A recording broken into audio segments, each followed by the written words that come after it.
Hello everyone, welcome to my channel the banking गाय।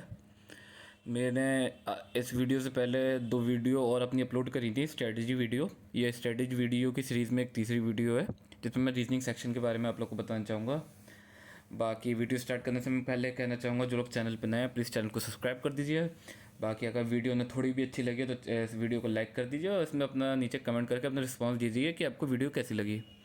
बाकी मुझे पता है कि बहुत से लोगों को इंतज़ार था इस वीडियो का। बहुत से लोग मुझे टेलीग्राम पे भी मैसेज कर रहे थे कि आपने वीडियो अभी तक अपडेट नहीं करी। एक्चुअली मैं वेट कर रहा था IBPS PO के रिजल्ट का, क्योंकि उससे पहले मुझे एनजाइटी बहुत थी रिजल्ट के चक्कर में। क्योंकि ऐसा सबको इंतजार रहता है IBPS PO के रिजल्ट का, क्योंकि एक बहुत बड़ा एग्ज़ाम है। तो बाकी आप लोगों ने अगर नहीं पता तो आप वीडियो मेरी देख सकते हैं। मेरा एग्ज़ाम बुक क्रैक हो चुका है, मैं यूनियन बैंक ऑफ इंडिया मुझे मिला है। बाकी अब वो तो रही बात की बात, अब रही रीजनिंग सेक्शन की। बाकी रीजनिंग सेक्शन इसका मैं स्टार्ट करने से पहले आपको ये बताना चाहूँगा कि रीजनिंग सेक्शन का वेटेज कितना होता है। देखिए मैंने वेटेज यहाँ पे नोट कर रखा है कि SBI PO में प्री में 30 क्वेश्चन आते हैं, 30 क्वेश्चन मेंस में आते हैं। वो 30 क्वेश्चन प्री में आते हैं 30 मार्क्स के, और मेंस में आते हैं 40 क्वेश्चन 50 मार्क्स के। IBPS PO प्री में 30 क्वेश्चन आते हैं 30 मार्क्स के, और IBPS PO मेंस में आते हैं 45 क्वेश्चन 60 मार्क्स के। इसमें लगा 30 क्वेश्चन आपके 1 मार्क्स के होते हैं और 15 क्वेश्चन आपके 2 मार्क्स के होते हैं। बाकी SBI जूनियर एसोसिएट में प्री में 30 क्वेश्चन आते हैं 30 मार्क्स के, मेंस में 50 क्वेश्चन आते हैं 60 मार्क्स के। 1.2 से मल्टीप्लाई हो जाती है। IBPS क्लर्क में प्री में 30 क्वेश्चन 30 मार्क्स के, मेंस में 50 क्वेश्चन 60 मार्क्स के। RRB PO में प्री में 40 क्वेश्चन 40 मार्क्स के, RRB PO मेंस में 40 क्वेश्चन 50 मार्क्स के। RRB क्लर्क के प्री में 40 क्वेश्चन 40 मार्क्स के, और RRB क्लर्क के मेंस में 40 क्वेश्चन 50 मार्क्स के। बाकी देखिए रीजनिंग सेक्शन हमारा मेनली जो सिलेबस है इसका 3 चीज़ों से पे डिपेंड करता है। एक हो गया आपका माइसलेनियस, दूसरा हो गया पजल एंड सीटिंग अरेंजमेंट, और तीसरा हो गया आपका क्रिटिकल रीजनिंग सेक्शन। मैं इनके बारे में थोड़ा थोड़ा आपको बताना चाहूँगा। जैसे जो माइसलेनियस टॉपिक्स होते हैं उसमें आता है आपका alphabet, alpha numeric series, coding decoding, input output, number and order ranking, syllogism, blood relation, inequalities and distance and direction. बाकी में इसमें कुछ न्यू पैटर्न भी आ जाता है, वो अलग चीज़ रही। पजल वाले सेक्शन में आपका सीटिंग अरेंजमेंट आता है, पजल आता है आपके linear, circular, square, floor base, box base, days, month, week, triangle base, uncertain puzzle, blood relation, single variable puzzle, double variable, triple variable puzzle, इस तरीके के आपके पजल आते हैं एग्जाम में। बाकी आपका तीसरा सेक्शन था, ये सेक्शन आपका मेनली आता है मेंस में, ये आपका प्री में नहीं आता, लॉजिकल और क्रिटिकल रीजनिंग। इसमें भी आपके टॉपिक होते हैं conclusion based, course of action, assumption based, cause and effect, inference, argument, इन्हीं से रिलेटेड आपके क्वेश्चन आते रहते हैं। बाकी अब बात रही प्री सेक्शन में, प्री के एग्जाम में क्या आता है, मेंस के एग्जाम में क्या आता है। देखिए प्री के एग्जाम में मेनली दो ही सेक्शन आते हैं, एक आपका मैसलेनियस टॉपिक्स आता है, दूसरा पजल एंड सीटिंग अरेंजमेंट आता है। मैसलेनियस टॉपिक्स होते हैं आपके 15 to 18 मार्क्स रख लो आप। बाकी जो बचा आपके सब पजल हैं, इसमें पजल आपके 3 मार्क्स के भी होते हैं, 5 मार्क्स के भी होते हैं, ये आपके पजल हैं। देखिए अब बात रही मैं इस सबकी, आपका मेंस में मैं आपका बाद में डिस्कस करता हूँ। पहले मैं ये बताता हूँ कि पजल प्री की तैयारी आप किस हिसाब से करें। देखिए प्री में आपको माइसलेनियन टॉप, देखिए सब लोग कहते हैं कि जब भी आप लोगों ने अगर मॉक्स दिया हो तो सब लोग कहते हैं कि प्री के मॉक में सबसे पहले माइसलेनियन टॉपिक करने चाहिए। देखिए मैं मानता हूँ करने चाहिए कि देख, लेकिन उसमें टाइम भी वेस्ट होता है कि अगर आप माइसलेनियन ढूंढने बैठ जाते हैं तो आपको 2-3 मिनट तो आपका यही पता करने में लग जाता है कि आप माइसलेनियन कौन सा है, या पजल छोड़ देते हैं फिर आगे बढ़ते हैं स्किप कर करके। तो ये तब बढ़िया है कि जब आपकी अच्छी तैयारी नहीं है। अगर आपकी रीजनिंग की तैयारी बढ़िया नहीं है तो आप माइसलेनियस टॉपिक, मैं भी कहूँगा कि आप पहले माइसलेनियस करिए, क्योंकि इसमें 15 to 18 मार्क्स आपके प्री में कंफर्म होते हैं। जैसे और बाकी अगर आपकी तैयारी अच्छी है तो आपको जो क्वेश्चन पहले आए वो करिए, वो पजल हो या माइसलेनियस हो। देखिए मैं तो एक ऐसा आ गया था क्लरिकल का अगर एग्जाम हो, PO के एग्जाम में तो मैं भी माइसलेनियस पहले करता हूँ क्योंकि पजल थोड़े टफ आता है, लेकिन क्लरिकल के एग्जाम में तो जो पहले आए वो करो, क्योंकि क्लरिकल में जितने ज़्यादा आप क्वेश्चन करोगे उतने ही ज़्यादा आपके अटैम्प्ट होते हैं। और लेकिन ऐसा भी नहीं ज़्यादा क्वेश्चन के चक्कर में एक्यूरेसी आप खो दो, आपको एक्यूरेसी भी मेंटेन करनी पड़ती है। जैसे अब पजल हो गए, अब पजल में ऐसा है कि सबसे पहले पजल आ गया, अगर देखो अगर आपका प्रिपरेशन अच्छी है तो आपको क्लरिकल के पजल आसानी से बन जाएंगे। नहीं तो अगर आप अभी बिगनर हैं, आपने अभी से स्टार्ट करा है, तो यहाँ मैं कहूँगा कि पजल बनने में टाइम लगता है। जब मैंने अपनी प्रिपरेशन स्टार्ट करी थी तो मुझे भी पजल तुरंत नहीं आए थे, मुझे भी 4-5 महीने का टाइम लग गया था, उसके बाद मुझे पजल की अंडरस्टैंडिंग आई थी। क्योंकि पजल में तो ऐसा है कि आपको अंडरस्टैंडिंग डेवलप करनी है, और जब आपकी अंडरस्टैंडिंग डेवलप होगी तभी आपसे पजल बन पाएंगे, उसका कोई और कोई दूसरा इलाज नहीं है। बाकी अब मैं अलग अलग टॉपिक की आपको बताता हूँ। जैसे प्री के केस में अब अल्फ़ाबेट अल्फ़ान्यूमेरिक सीरीज़ होती हैं, इजी टॉपिक है। इसकी प्रैक्टिस आप कहाँ से करें? देखिए जितने भी माइसलेनियस टॉपिक है ना, प्रैक्टिस मॉक की ऐप में ये सबसे अच्छी ऐप लगी है मुझे मॉक के केस में, प्रैक्टिस मॉक। और बाकी दूसरे नंबर में मैं वॉलीबॉल को मानता हूँ। प्रैक्टिस मॉक में आपको फ्री क्विजेज़ बहुत मिलती हैं। ये प्रैक्टिस मॉक की ऐप में आपको मल्टीपल फ्री क्विजेज हैं, 100+, वो भी माइसलेनियस रीजनिंग के प्री टॉपिक की, मेंस की भी हैं। तो आप ये क्विजीज वहाँ पे लगाइए, उसमें ये आपकी alphanumeric series, coding decoding, input output, ठीक, इन सब की प्रैक्टिस हो जाएगी। बाकी इनपुट आउटपुट एक ऐसा टॉपिक है देखिए जो आपका पीओ प्री में आता है, ये आपको क्लरिकल प्री में नहीं मिलेगा। बाकी पीओ प्री में भी मैंने अभी तक देखा नहीं है, जितने मैंने एग्ज़ाम दिए हैं, लेकिन लोग कहते हैं आता है, तो पीओ प्री में ये आता है।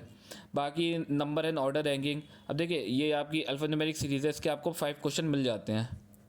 अगर इनमें से कुछ भी आ सकता है 15 से 18 नंबर में। आपको कोडिंग डिकोडिंग आएगा, ये भी आपको 3 से 5 क्वेश्चन तक मिल जाते हैं। इनपुट आउटपुट भी 3 से 5 क्वेश्चन होते हैं। बाकी ऑर्डर एंड रैंकिंग भी, ये भी आपका 2 से 3 क्वेश्चन होते हैं। बाकी फिर सबसे अच्छा टॉपिक जो मुझे लगता है सबसे इजी टॉपिक है वो है स्लॉगिज्म, ये भी आपका 3 से 5 टॉपिक होते हैं, बहुत इजी टॉपिक है ये। बाकी ब्लड रिलेशन भी आपका 2 से 3 नंबर की आ जाती है। इनइक्वालिटी भी 3 से 5 क्वेश्चन मिल जाते हैं आपको। और डिस्टेंस और डायरेक्शन में भी 3 से 5 क्वेश्चन आपको मिल जाते हैं। ये आपको प्री का मैं बता रहा हूँ, इनमें से आपको कुछ भी मिल सकता है प्री में।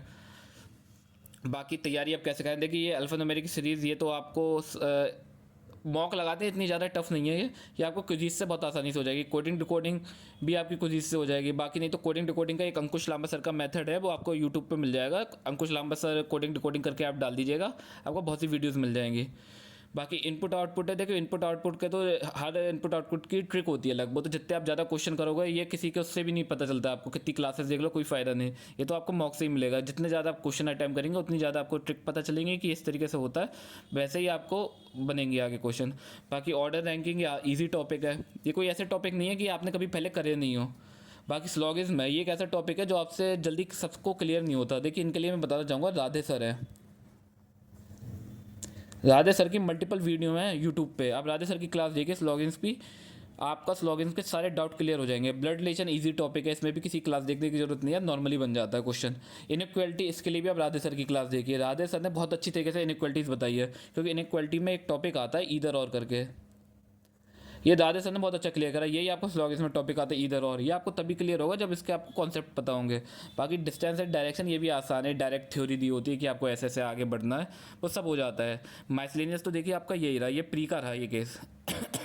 बाकी रही पजल, देखिए पजल कैसे आपको इंप्रूव करना है। देखिए पजल मैंने बता दिया कि 4 से 5 मंथ तो आपको लगेंगे ही अंडरस्टैंडिंग डेवलप करने में। या तो आप बहुत बढ़िया टॉपर हैं तो मैं मान सकता हूँ। देखिए मेरे से भी एग्जाम्स दूसरी बार में क्लियर हुए हैं, मेरे जितनी भी इस बार जॉब लगी है, मेरे भी सेकंड अटैम्प्ट था। मैं तो ये नहीं कहूँगा मैं बहुत बड़ा टॉपर था, मुझे टाइम लगा अंडरस्टैंडिंग मेरी डेवलप होने में। प्री हो जाता था लेकिन मेरा मेंस नहीं होता था। बाकी आपको अब क्या है, जैसे लीनियर पजल है, देखिए पजल में मैं कहूँगा आप अंकुश लांबा सर की क्लासेस देखिए, इनकी अनअकैडमी पे 1000+ पजल सीरीज़ होती है। फ्री क्लासेस है मल्टीपल, ये पजल की इनकी अनअकैडमी पे फ्री, आप वो सारी क्लासेस देख लीजिए। दिन में भले ही 2 क्लासेस देखिए आप, ये आपको बहुत बेनिफिट देगी ये क्लासेस, अगर आप बिल्कुल बेसिक से आप स्टार्ट कर रहे हैं। और अगर आपको, मैं तो कहूँगा 2-3 महीने तक पजल हाथों से मत बनाए, बस उनको क्लास देखते रहिए वो किस हिसाब से सॉल्व कर रहे हैं। फिर 1-1.5-2 महीने बाद आप पजल खुद बनाना स्टार्ट करें, तब आपकी अंडरस्टैंडिंग डेवलप हो जाएगी।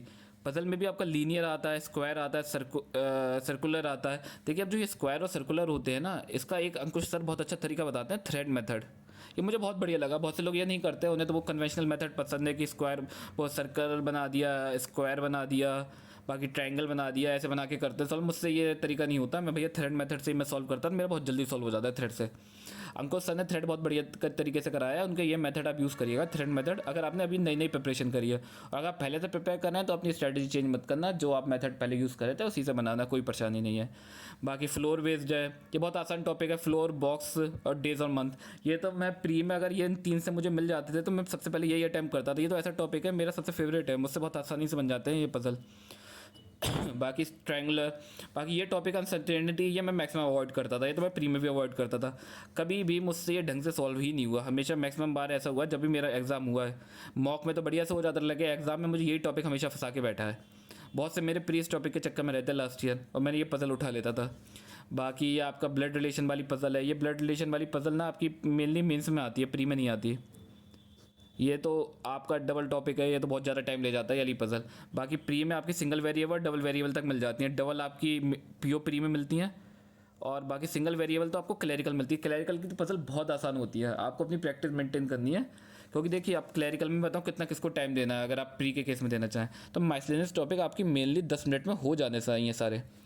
ये तब भी मैंने 10 बहुत ज़्यादा बता दिया, बहुत जल्दी हो जाते हैं लोग के। क्योंकि जब आप माइसलेनियस जल्दी कंप्लीट करेंगे तो जो बाकी का आपका टाइम बचता है वो टाइम आपको पजल में मिल जाएगा। 10 भी मैंने आपको बहुत ज़्यादा बता दी है, ये मैंने 10 तब बताया जब आप ये सारे बिल्कुल बेसिक्स से स्टार्ट कर रहे हैं। आपको 18 मार्क्स तो देखिए आपको ये 10 मिनट में हो जाएंगे। बाकी जो आपका टाइम बचा उसमें आपको पजल हो जाएंगे, कम से कम आपको 2 पजल तो कंप्लीट करने ही करने हैं। 28 अटैम्प्ट तो होने ही चाहिए आपको रीजनिंग में। रीजनिंग ऐसा टॉपिक है जो लोग के सबसे ज़्यादा स्कोरिंग टॉपिक है, सबसे ज़्यादा लोग के स्कोर इसमें आते हैं। और मेंस में कट ऑफ भी, सेक्शनल कट ऑफ भी सबसे ज़्यादा इसी की जाती है, क्योंकि ये बहुत आसान होता है टॉपिक। कभी कभी टफ आ जाता है लेकिन ये सबसे आसान स्कोरिंग टॉपिक है रीजनिंग। बाकी अब ये तो हो गया देखिए आपका प्री का कंप्लीट, किस हिसाब से आपको तैयारी करनी है। और ये जैसे ये मैंने अंकुश सर की आपको 100 पजल सीरीज़ बताई, ये आपकी कंप्लीट हो जाए तो उसके बाद प्रैक्टिस मॉक में भी इसके फ्री पजल्स हैं, सीटिंग अरेंजमेंट के और पजल के फ्री क्विज़ है। ये सारी कंप्लीट कर दो। मैं बहुत सारी, मुझे जहाँ पजल मिलते थे मैं बनाने लगता था। मैंने देखिए बुक को यूज़ नहीं करी, मैं तो ऑनलाइन ऐप से ही करता था, क्योंकि जब तक टाइमर नहीं दिखता था तब तक आपको प्रैक्टिस नहीं होगी। टाइमर की प्रैक्टिस आपको डालनी है। जब ये टाइमर से आपको सॉल्व करने लगेंगे, ये टिक टिक आपके सामने लगने लगी, तब आपका पजल होता है, नहीं तो स्टार्टिंग में नहीं बनते हैं किसी से। अगर टाइमर को में बिठा दिया जाए, अगर आप बुक से लगा रहे हैं फिर अचानक टाइमर में बिठा दिया जाए तो आप कन्फ्यूज़ हो जाएंगे, बहुत ज़्यादा पैनिक हो जाते हैं लोग।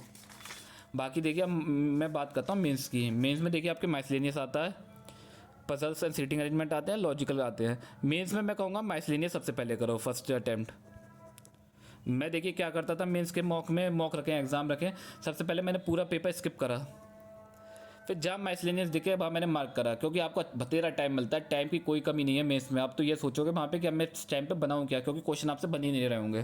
क्योंकि माइसलेनियस आप पहले करिए, माइसलेनियस आपको मिल जाते हैं 15 से 18 मार्क्स इसमें भी मिल जाते हैं आराम से, लेकिन इसमें कुछ माइसलेनियस तो आपसे बनेंगे भी नहीं। बाकी फिर आता है पजल और सीटिंग अरेंजमेंट। ये देखिए जब पजल मुझे लगता था मुझसे बन जाएगा मैं तभी बनाता, नहीं तो मैं मेस में पजल नहीं छूता था। पजल की जगह मैं छूता था क्रिटिकल रीजनिंग, ये मुझसे आसानी से हो जाती है। ये इसके बारे में बताऊंगा आगे आपको। पहले पजल एंड सीटिंग अरेंजमेंट ये तो तब करो आप जब आपको लग रहा है, क्योंकि मेंस के पजल बहुत बड़े होते हैं। आपने कोई पजल उठा लिया, पूरा टाइम भी चला गया, 10 मिनट आपसे बना भी नहीं, और वहाँ ऐसा लालच हो जाता है कि भैया जब 10 मिनट चले गए 5 मिनट और दे दो, क्योंकि अच्छा खासा टाइम होता है मेंस में। बस जब आपने ये सोचा कि 10 मिनट चले गए 5 मिनट और दे दो, वो ही बस आपका गलती होती है सबसे बड़ी मेंस में। इसी मारे आपको पता होना चाहिए अगर एग्जाम में क्वेश्चन नहीं बना है तो कब वो मुझे क्वेश्चन छोड़ना है। जब ये बात आप समझ गए कि अगर ये मुझसे क्वेश्चन नहीं बना 3-4 मिनट में, तो आपको ये समझ होनी चाहिए मुझसे आगे नहीं बनेगा, आप तभी से स्किप कर दो। अगर आप इसे खींचते चले गए ना 8-10 मिनट तक, पर बाद में वही रिग्रेट रहता है कि ये आपने ये क्यों करा। मैं आपको अपना बताता हूँ, मेरा IBPS PO प्री निकल गया, वो तो चलो बढ़िया बात है, लेकिन इसमें मेरे रीजनिंग में अटैम्प्ट ही अच्छे नहीं थे। 17 अटैम्प्ट थे मेरे और 15 पॉइंट कुछ मार्क्स आए हैं। ये 70 अटैम्प्ट मेरे क्यों रहेगा, मैं एक पजल पे अटक गया। वो पजल आया था नेवर स्किप वाला, एक नेवर बॉक्स वाले, वो एक होता है नेवर स्किप टाइप का, आप जब पजल करेंगे तो आपको पता चल जाएगा। और नेवर स्किप पजल ऐसा पजल था 10 मिनट मेरे चलेगा, वो पजल सॉल्व नहीं हुआ। इसकी जगह मैं और दूसरे क्वेश्चन कर लेता, बाद में जब मैंने देखा और क्वेश्चन भी अच्छे थे मुझसे हो जाते, लेकिन मैंने इस पजल में 10 मिनट चले गए मेरे, और इतना अफसोस हुआ पजल मुझसे बना नहीं, मेरे भाई अटैम्प्ट कम रह गए और फाइनल मार्क्स में मेरे 7.75 अब थे। एंड तक मैं यही परेशान था कि मेरा होगा नहीं होगा क्लियर। वो तो मेरे इंटरव्यू में 82 आ गए, तो मुझे एक अच्छा बैंक मिल गया। नहीं तो मेरा क्लियर हो भी जाता तो बैंक भी बढ़िया नहीं मिलता। बाकी अब बात रही आपकी लॉजिकल की और क्रिटिकल रीजनिंग की। देखिए क्रिटिकल रीजनिंग के लिए अब तो आप राधे सर की क्लासेस देखिए, यूट्यूब पे सर्च करिए राधे सर क्रिटिकल रीजनिंग, बतेरी क्लासेस मिल जाएंगे इसकी। और क्रिटिकल रीजनिंग में कुछ टॉपिक ऐसे हैं मैं उन्हें कभी अवॉइड नहीं करता था। एक आपका कंक्लूजन बेस, बहुत ईजी टॉपिक है, अगर आपकी इंग्लिश अच्छी है थोड़ी बहुत भी सही है तो कंक्लूजन बेस आपसे हो जाएगा। एक आता है एक CO है, ये होता है कोर्स ऑफ एक्शन, सबसे इजी टॉपिक इसका लॉजिकल का, ये तो मैं सबसे ज़्यादा करता था, ये तो मैंने कभी नहीं छोड़ा। अगर एग्जाम में आ गया बहुत आसानी से हो जाता है। अजम्पशन थोड़ा टफ होता है, मॉडरेट होता है, ये मैं स्किप कर देता था, ये तो बहुत ज़्यादा मॉडरेट होता है। बाकी कॉज एंड इफेक्ट ये भी बहुत ईजी टॉपिक है। ये कंक्लूजन 3 टॉपिक। बाकी इन्फ्लुएंस और आर्गुमेंट ये भी थोड़े मॉडरेट में आते हैं। ये तो आपकी जब इन्फ्लुएंस वाले क्वेश्चन आप अगर इंग्लिश में बना रहे होंगे, आपसे बन रहे होंगे, तब आपसे ये क्वेश्चन बनेंगे। तो जो अगर इन 3 टॉपिक से क्रिटिकल आ गई ना तो आप छोड़िए मत, हो जाएगी आपसे बढ़िया से। ये बहुत ज़्यादा स्कोरिंग होती है, 2 मार्क्स में तो आता ही है इसका क्वेश्चन। अगर आपने राधे सर की क्लासेस देखी हैं तो क्रिटिकल आपसे बढ़िया से बन जाएगी। बाकी देखिए बहुत से मैंने टीचर को देखा है मना करते हैं क्रिटिकल मत करो, ये है वो है। देखिए मैं क्रिटिकल कर लेता था। मैं क्रिटिकल को ये कहूँगा, क्रिटिकल स्कोरिंग सब टॉपिक है। अगर आपको देखिए मैं नहीं कहूँगा कि सारे आने चाहिए, आपको 3 तो आने ही चाहिए कि अगर एग्जाम में आ गया ये 3 टॉपिक्स है तो आपको बन जाए, 2 मार्क तो आपको मिल जाएगा ना। क्योंकि जब मेंस में ऐसा टाइम आता है कि आप ये सोचते हो मैं क्या बनाऊँ, उस टाइम पे आप क्रिटिकल में टाइम दे दीजिए, क्रिटिकल आपसे बन जाएगा। अब जैसे मैं अपना बताता हूँ, SBI जूनियर एसोसिएट मेरा निकला, मेरे पास एंड में 10 मिनट बचे थे। अब मैं इस 10 मिनट में या तो पजल का रिस्क लेता, सारे मैथलिनियस बन गए थे मेरे, या तो मैं पजल का रिस्क लेता या मैं क्रिटिकल बनाता। तो इस 10 मिनट में मैंने 4 क्रिटिकल अटैम्प्ट करे।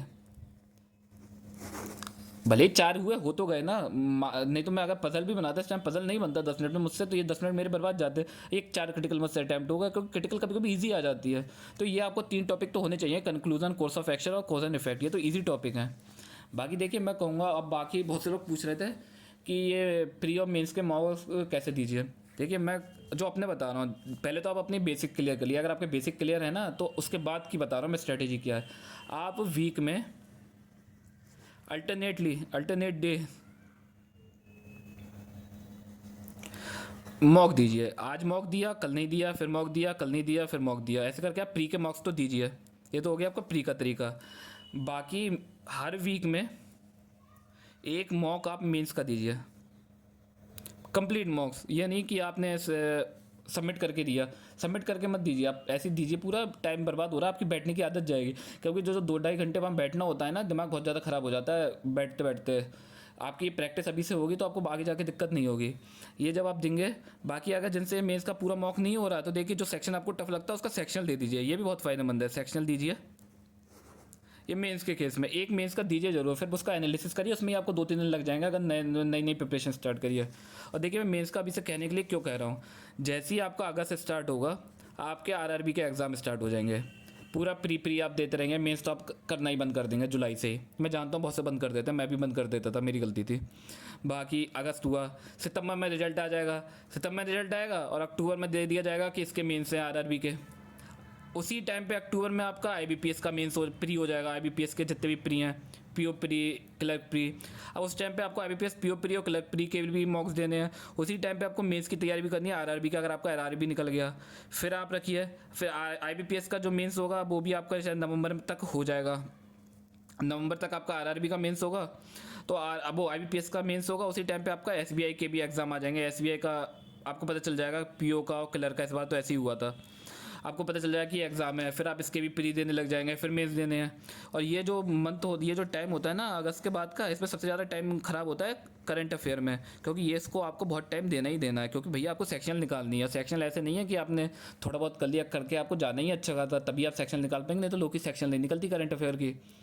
तो करंट अफेयर पूरा टाइम खा जाता है। तो आपको ये मेंस का उस टाइम पे ना इतना ज़्यादा टाइम नहीं मिल पाएगा कि आप कहें कि हम प्री का रिजल्ट आ जाए तब मेंस की तैयारी करें, तो आपकी सबसे बड़ी गलती होगी। आप मेंस की तैयारी अभी लेके चलिए, तभी आपको फ़ायदा मिलेगा। देखिए ये तो मैं यहीं में एंड करता हूँ वीडियो का। आपको वीडियो अच्छी लगी तो लाइक करिए, कमेंट करिए, कमेंट में बताइएगा कि आपको इससे हेल्प मिलती है या नहीं मिलती है। आगे मैं सीरीज़ को और कंटिन्यू करूँ नहीं करूँ, देखिए मेरा भी टाइम ख़राब होता है वीडियोज़ में। तो मैं, अगर आपको वीडियो से हेल्प मिल रही है तो आप मुझे रिस्पॉन्स जरूर दीजिएगा। बाकी जो नए हैं चैनल पे, चैनल को लाइक कर दीजिए और वो वीडियो को लाइक कर दीजिए, चैनल को सब्सक्राइब कर दीजिए। Thank you very much.